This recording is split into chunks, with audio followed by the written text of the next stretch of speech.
بسم اللہ الرحمن الرحیم والصلاة والسلام علی رسولہ الکریم وعلی آلہ واصحابہ اجمعین اما بعد فاعوذ باللہ من الشیطان الرجیم بسم اللہ الرحمن الرحیم شہر رمضان الذی انزل فیہ القرآن وقال تعالی یا ایھا الذین آمنوا کتب علیکم الصیام کما کتب علی الذین من قبلکم لعلکم تتقون وقال النبی صلی اللہ علیہ وسلم من قام رمضان ایمانا واحتسابا غفر له ما تقدم من ذنبه وقال النبی صلی اللہ علیہ وسلم من صام رمضان غفر له ما تقدم من ذنبه او کما قال۔ جی میرے محترم بھائیوں بہنوں دوستوں بچوں بچیوں، میری طرف سے رمضان کی مبارک ہو۔ سارے اہل ایمان سارے مسلمانوں کو رمضان کی مبارک ہو، اور اللہ سے دعا ہے کہ اللہ تعالی ہمارے اس روزے اور تراویح کو قبول فرمائے اور ہماری بخشش کا ذریعہ بنائے، آمین۔ کئی سالوں سے یہ معمول چل رہا ہے کہ رمضان میں قرآن کا کچھ خلاصہ وہ بیان کر دیا جائے۔ 1.25 پارہ پڑھا جاتا ہے، رات ہم نے 1.5 پارہ سنا، تو سارے کا تو خلاصہ مشکل ہوتا ہے، تو کچھ اس میں سے جو اللہ تعالیٰ دل میں ڈالے گا وہ میں عرض کر دوں گا۔ سب سے پہلی بات یہ ہے کہ یہ قرآن کیا ہے، یہ کتاب کیا ہے، تو اللہ تعالیٰ یہ کس نے اتاری ہے، اس کا مقصد کیا ہے؟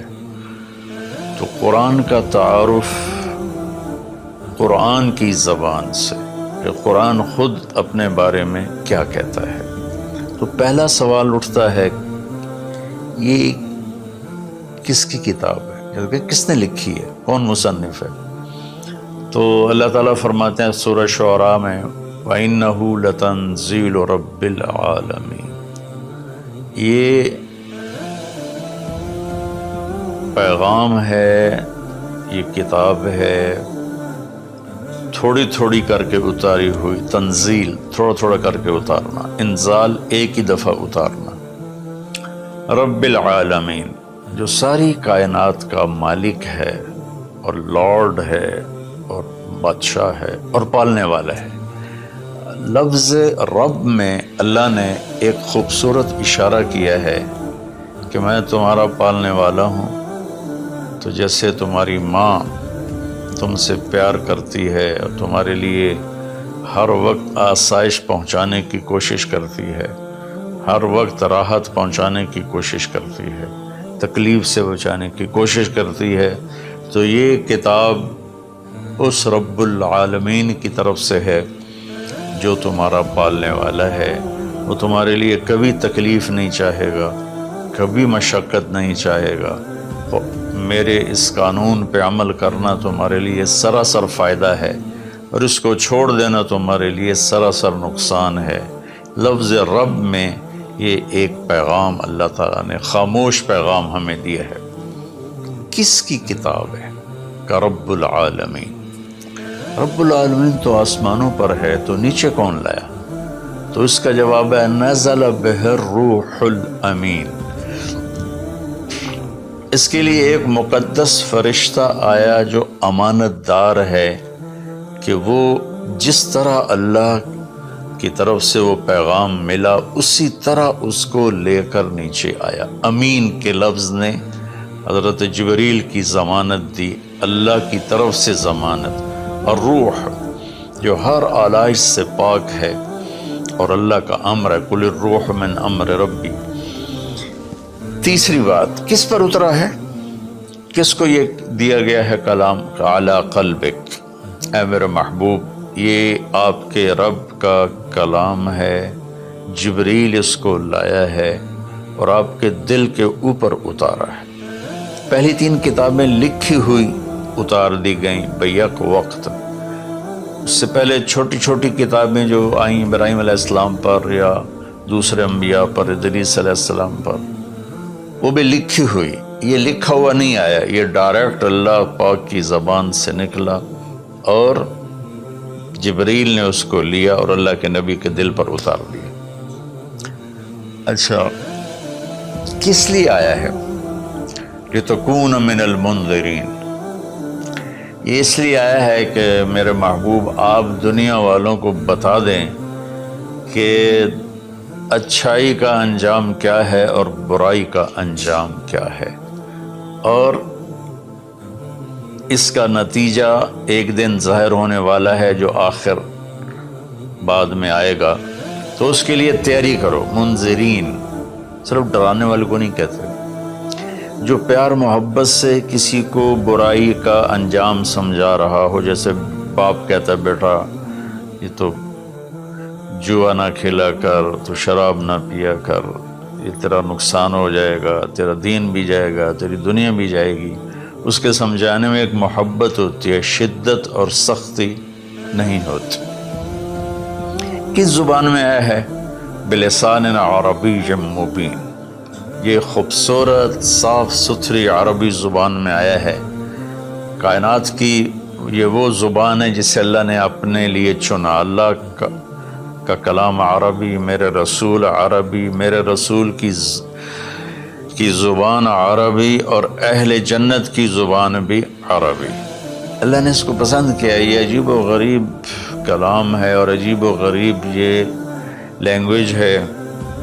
کسی زبان کے الفاظ کا وہ حرف کا معنی نہیں ہوتا۔ عربی زبان وہ ہے جس کے ہر حرف کا معنی ہے، الف سے لے کر یا تک ہر حرف کا معنی ہے۔ یہ عربی زبان میں آیا ہے۔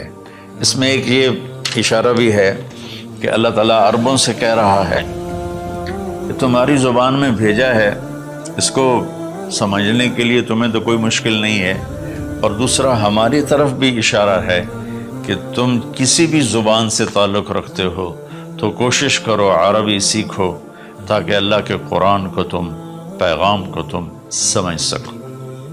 یہ مختصر سا تعارف ہے کہ قرآن کس کا کلام ہے؟ اللہ کا۔ کون لایا؟ جبریل۔ کن کے پاس لایا؟ ہمارے نبی پاک صلی اللہ علیہ وسلم۔ کس لیے لایا؟ کہ ہمیں زندگی کا انجام سمجھایا جا سکے کہ انسان ایک ایسی مخلوق ہے جو ماں کے پیٹ سے بالکل جاہل پیدا ہوتا ہے، اور اس کے مقابلے میں ماں انڈے سے نکلنے والا ہو یا ماں کے پیٹ سے نکلنے والا جانور اور کیڑے مکوڑے، یہ چونٹی کتنی چھوٹی ہوتی ہے اور انڈا کتنا چھوٹا ہوگا، تو اس سے نکل کر وہ اندھیرے میں ہوتی ہے، اور اس سے زندگی گزارنے کا پورا طریقہ معلوم ہوتا ہے کہ میرے لیے ٹھیک کیا ہے، غلط کیا ہے، صحیح کیا ہے، غلط کیا ہے۔ انسان پیدا ہوتا ہے، واللہ اخرجکم من بطون امہاتکم لا تعلمون شیئا، میرے بندو اللہ نے تمہیں ماں کے پیٹ سے نکالا، تم کچھ بھی نہیں جانتے تھے، تو ہمیں باہر سے علم لینا ہوتا ہے، اور باقی کسی مخلوق کا امتحان نہیں، میرا اور آپ کا امتحان ہے کہ اللہ فَهَدَيْنَاهُ النَّجْدَيْنِ، یہ دو راستے ہیں، یہ سیدھا ہے، یہ غلط ہے۔ قرآن سیدھا راستہ بتاتا ہے، إِنَّ هَذَا الْقُرْآنَ يَهْدِي لِلَّتِي هِيَ أَقْوَمُ، قرآن تمہیں سیدھا راستہ بتاتا ہے۔ اور شیطان کیا کرتا ہے؟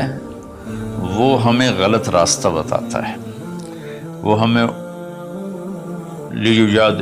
یجادلوکم وَإِنَّ الشَّیَاطِینَ لَیُوحُونَ إِلیٰ أَوْلِیَائِہِم، کہ یہ شیطان کی بھی وحی چلتی ہے جو اس لیے ہوتی ہے کہ لِتَکُونُوا مِنْ أَصْحَابِ السَّعِیرِ، کہ تم جہنم میں جا کے گر جاؤ، چلے جاؤ۔ تو اس لیے اس قرآن کا سیکھنا، چلو ہم عربی تو نہیں سیکھ سکتے ہیں، عمر کا ایک ایسا حصہ، لیکن اس کا ترجمہ پڑھ سکتے ہیں۔ ہر مکتب فکر کے علماء نے ترجمہ کیا ہوا ہے، تو وہ ترجمہ تھوڑا تھوڑا پڑھیں تو انشاءاللہ ہمیں پتہ چلے گا کہ اللہ ہم سے کیا کہتا ہے۔ پھر اس قرآن کا مقصود کیا ہے؟ وہ ہدایت ہے۔ الف لام میم ذالک الکتاب لا ریب فیہ ہدن للمتقین، یہ کتاب کی پہلے اللہ نے ضمانت دی کہ یہ ہر شک و شبہ سے بالا تر کتاب ہے۔ دنیا میں کوئی یہ دعویٰ نہیں کر سکتا، نہ بولنے والا نہ لکھنے والا۔ انبیاء کے سوا بڑے سے بڑا علامہ ہو بولنے میں خطا کھائے گا، بڑے سے بڑا علامہ ہو لکھنے میں خطا کھائے گا، صرف میرے رب کا انبیاء اور میرے رب کا کلام ہر خطا سے پاک ہے۔ تو یہ کس لیے ہے؟ ہدن للمتقین، یہ ہدایت ہے۔ ہدا یہ چونکہ عربی زبان ان کی تھی، تو اللہ تعالیٰ نے انہی کی، سبحان اللہ، انہی کے استعمال کے مطابق جب قرآن کو اتارا تو وہ ہل کے رہ گئے۔ ہدا ویسے تو کہ سیدھا راستہ، لیکن ہدا اس چٹان کو کہتے ہیں جو سمندر میں ابھری ہوئی ہو، پانی سے باہر نکلی ہوئی۔ سمندر کے اندر بے شمار پہاڑ ہیں جو ہمارے زمینی پہاڑوں سے زیادہ ہیں، تو کہیں کہیں وہ اوپر نکل آتے ہیں، اور ان پر جب سورج کی چمک پڑتی ہے تو وہ چوٹیاں روشن ہو جاتی ہیں۔ اس روشن چوٹی کو عرب جب سفر کرتے تھے یا دوسرے بھی جب بحری سفر کرتے تھے تو ان کو نشانی بناتے تھے کہ یہ پہاڑ کی چوٹی فلاں جگہ کا پتہ بتاتی ہے، یا سمجھیے جدہ کا پتہ بتاتی ہے، یہ یمبو کا پتہ بتاتی ہے، یہ خلیج اقوا کا پتہ بتاتی ہے۔ ایک مثال دے رہا ہوں۔ تو ہدا اس پہاڑ کی چوٹی کو کہتے ہیں جس کو دیکھ کر بحری جہاز اپنی سمت اور راستے کو صحیح کرتے تھے اور منزل تک پہنچتے تھے۔ تو اللہ نے اس کتاب کو ہدا فرمایا ہے کہ انسانی سمندر میں، انسانی زندگی کی کشتی کے لیے، میں پھر دہراتا ہوں، انسانیت کے سمندر میں انسانی زندگی کی کشتی کے لیے یہ جو قرآن ہے، یہ وہ چوٹی ہے پہاڑ کی جس سے تم راستہ پاتے ہو اور جس سے تم اپنی منزل تک پہنچتے ہو۔ ایک مقصد تو اس کا یہ ہے کہ مجھے کیا کرنا ہے قرآن بتائے گا، کیا نہیں کرنا قرآن بتائے گا، جو کہا گیا وہ کر لو، جس سے روکا ہے وہ چھوڑ دو۔ دوسرا، قرآن کا مقصود کیا ہے؟ ھذا بلاغ للناس، یہ پیغام ہے لوگوں کو پہنچانے کے لیے،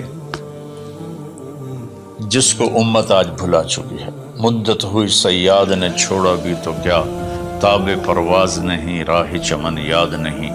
مدت ہوئی، پرندہ پنجرے میں بند تھا، جب شکاری نے اس کو کھولا پنجرے کا دروازہ اور کہا کہ جاؤ آزاد ہو، تو وہ کہتا ہے تاب پرواز نہیں، میں اڑ نہیں سکتا، تم بہت چھوٹی عمر میں مجھے پکڑ کے لائے تھے میرے گھونسلے سے، راہ چمن یاد نہیں، اور مجھے یہ راستہ بھی معلوم نہیں کہ میرا گھونسلہ کس چمن میں تھا، کس درخت پہ تھا، کس شاخ پہ تھا، میں کچھ نہیں کر سکتا۔ اس وقت امت خواہشات کے پنجرے میں اس طرح بند ہوئی ہے کہ راہ چمن یاد نہیں، تاب پرواز نہیں، راہ چمن یاد نہیں، کہ اللہ تعالیٰ نے ہمیں یہ سورہ ابراہیم کے آخر میں ھذا بلاغ للناس، یہ لہجہ ہے قرآن کا، یہاں ھذا بلاغ للناس، یہ پیغام ہے لوگوں کو پہنچانے کے لیے، وَلِيُنذَرُوا بِهِ، تاکہ انہیں خبردار کیا جا سکے، وَلِيَعْلَمُوا، تاکہ وہ جان لیں، أَنَّمَا هُوَ إِلَٰهٌ وَاحِدٌ وَلِيَذَّكَّرَ أُولُو الْأَلْبَابِ، کہ ایک ہی اللہ ہے، ایک ہی معبود ہے، ایک ہی الہ ہے، ایک ہی مدد کے قابل، ایک ہی پکارے جانے کے قابل، ایک ہی ہے جس کو پکارنا بھی ہے، بلانا بھی ہے، مانگنا بھی ہے، جھولی بھی پھیلانی ہے۔ یہ اس کا دوسرا مقصد ہے۔ اس امت کو ایسا نبی ملا جس کے بعد کوئی نبی نہیں آئے گا، کوئی نبی نہیں آئے گا۔ نبی اللہ بھیجتا ہے، خود بخود کو انسان نبوت کا دعویٰ کرے تو اس سے وہ نبی نہیں بنتا ہے، تو نبی اللہ بھیجتا ہے اور اللہ پسند کرتا ہے۔ تو ہمارے نبی آخری ہیں، لہٰذا اس کتاب کا پیغام دنیا کو پہنچانا ہم سب کے ذمہ ہے۔ کہ ہم انہیں بتائیں کہ بھائیو آگے ایک زندگی آ رہی ہے۔ دو باتیں ہو گئیں۔ تیسری بات یہ ہے کہ اس وقت ایک ماحول بنا ہوا ہے کہ دین پہ چلنا بڑا مشکل ہے، دین پہ چلنا بڑا مشکل ہے۔ تو اللہ تعالیٰ نے بسم اللہ الرحمن الرحیم، یہاں سے اللہ نے تسلی دینی شروع کی کہ میں شروع کرتا ہوں اس اللہ کے نام سے جو رحمان بھی ہے رحیم بھی ہے، مہربان ہے، نہایت رحم کرنے والا ہے۔ تو پہلا ہی جملہ بتاتا ہے کہ جو رحمان و رحیم ہو وہ کوئی ڈنڈے سوٹے کا قانون تو نہیں بنائے گا، بہت نرم سا بنائے گا، ہماری فطرت کے مطابق بنائے گا۔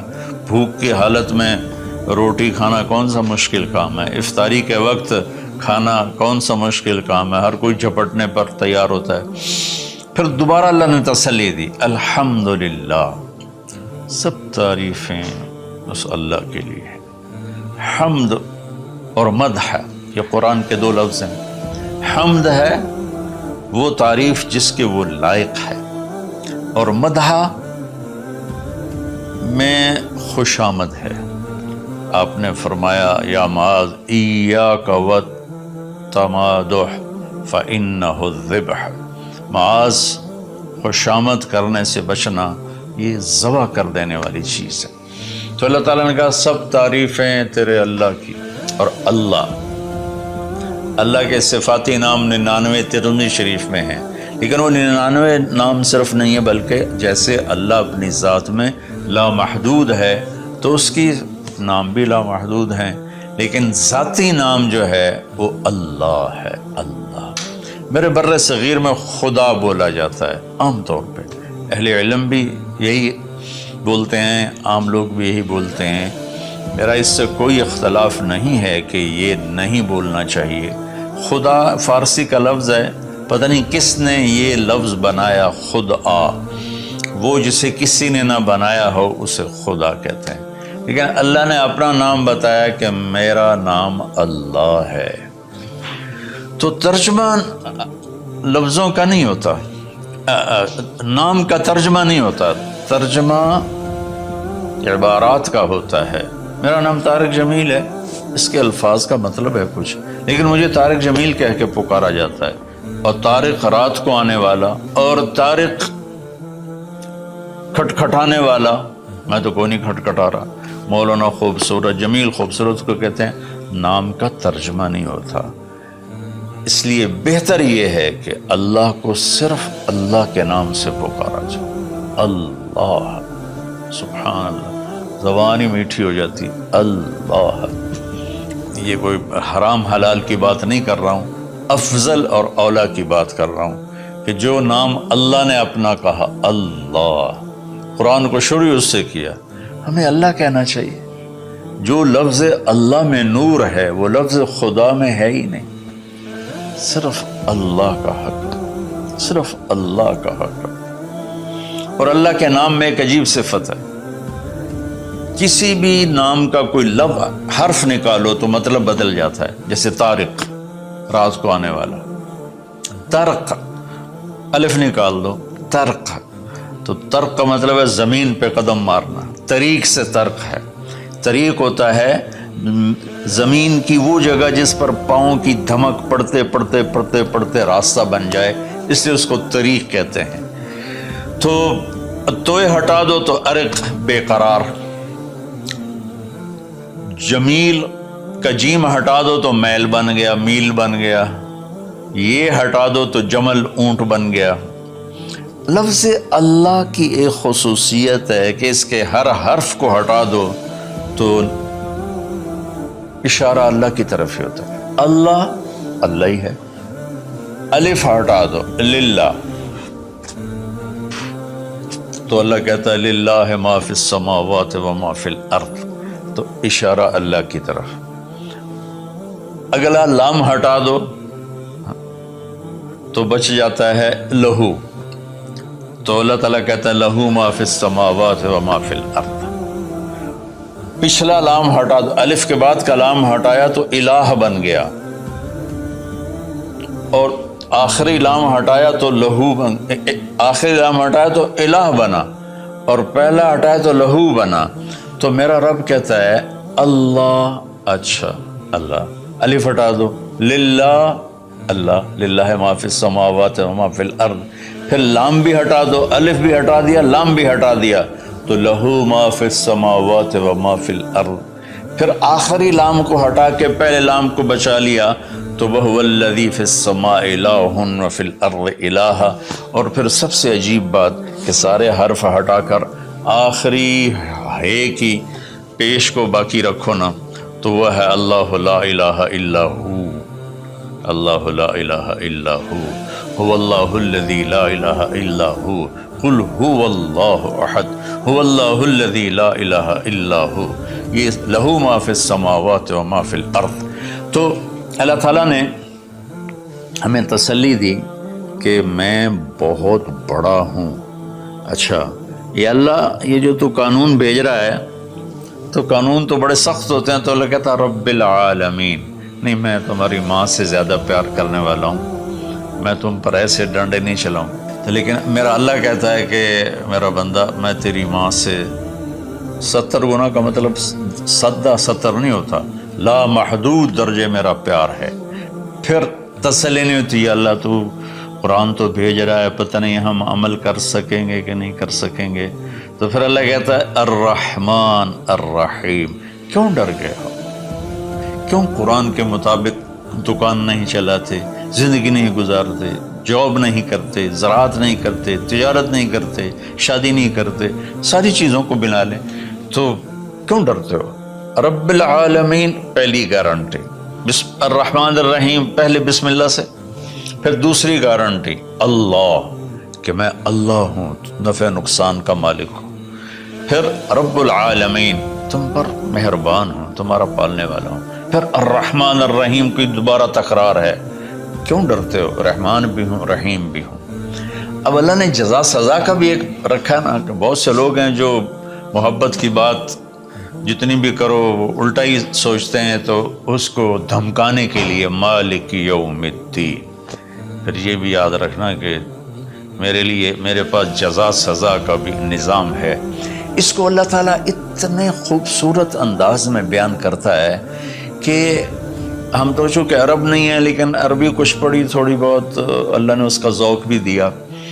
تو ابھی ساری بات ہو رہی کہ وہ ایسا ہے، وہ ایسا ہے، وہ ایسا ہے، لیکن آگے ہے ایاک نعبد و ایاک نستعین.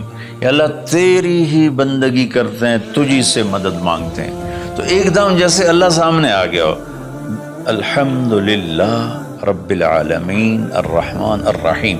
ان الفاظ نے اس طرح کر دیا جیسے اللہ میرے سامنے آ گیا ہے، جیسے کأنک تراہ، جیسے اللہ میرے سامنے آ گیا تو میں کہتا ہوں ایاک نعبد، یا اللہ میں تو تیری ہی بندگی کرتا ہوں، و ایاک نستعین، یا اللہ میں صرف تجھے پکارتا ہوں مدد کے لیے، میں کسی اور کو نہیں پکارتا. میرے نبی نے حضرت عبداللہ بن عباس سے فرمایا وَإِذَا سَأَلْتَ فَاسْأَلِ اللَّهِ وَإِذَا اسْتَعَنْتَ فَاسْتَعِنْ بِاللَّهِ، کہ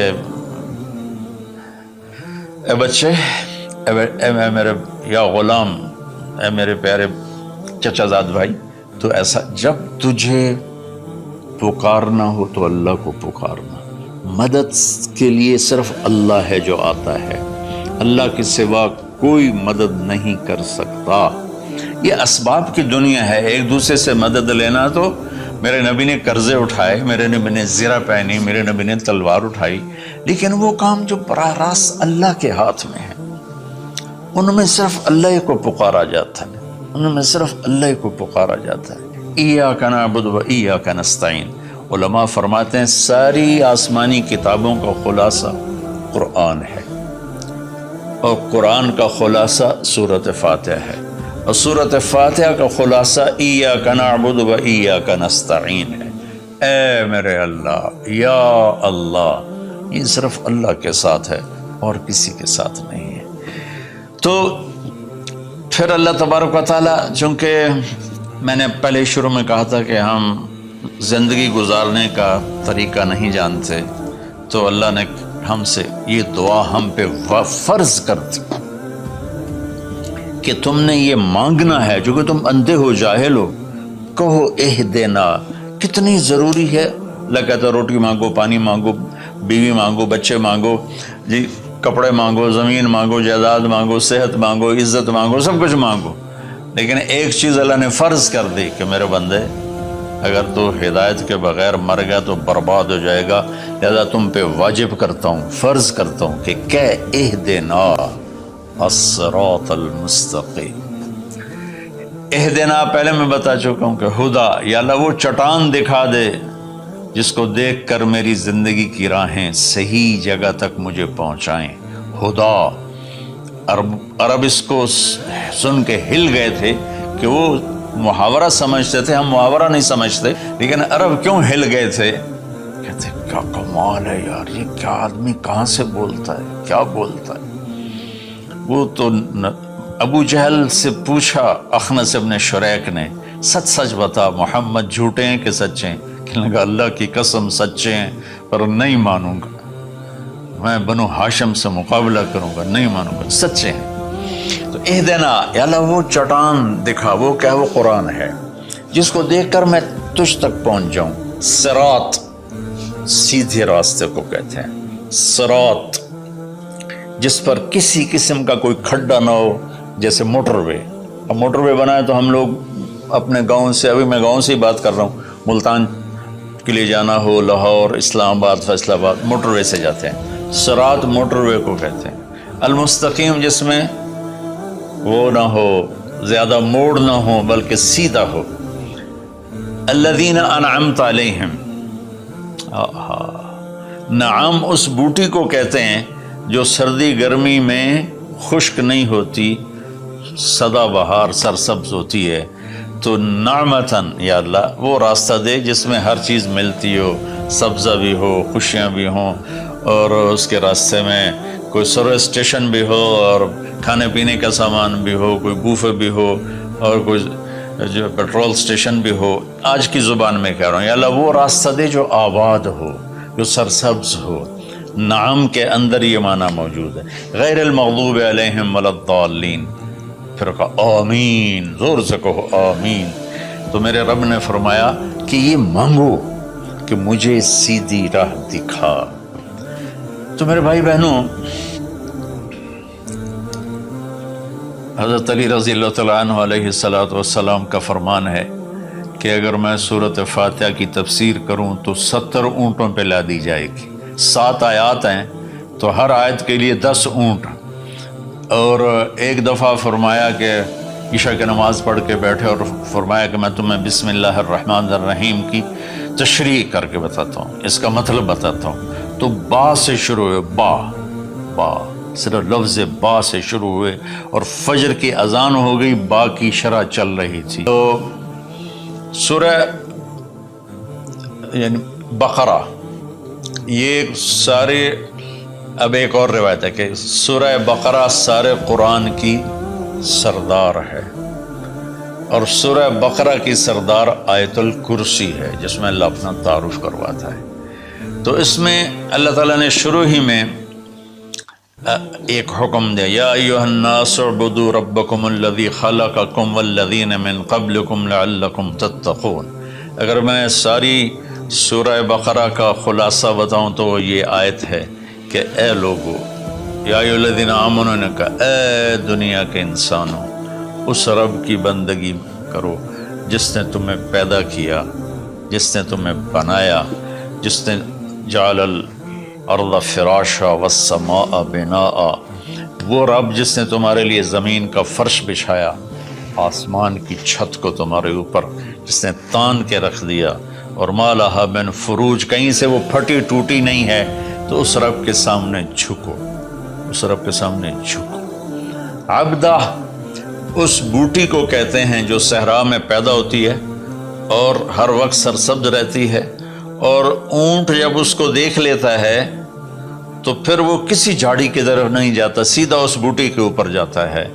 تو میں قربان جاؤں، لفظ عبدہ میں، یہ عبد میں یہ اشارہ ہے، عبادت میں یہ اشارہ ہے کہ میرے بندو، میں تمہارا ایسا رب ہوں کہ تم میرے بغیر رہ نہیں سکتے ہو. تو ایسے میری طرف آؤ جیسے وہ تمہارے اونٹ تو ان کی عزت تھے، ان کا تاج تھے، تو میں تمہیں یہ پیغام دیتا ہوں کہ میرے بن کے چلو، میرے بن کے چلو۔ آخر میں حضرت یعقوب علیہ السلام کا انشاءاللہ سورہ یوسف میں اللہ تعالیٰ نے زندگی تو اس کی تفصیل آئے گی، لیکن یہاں صرف اتنی بات کہ اللہ تعالیٰ نے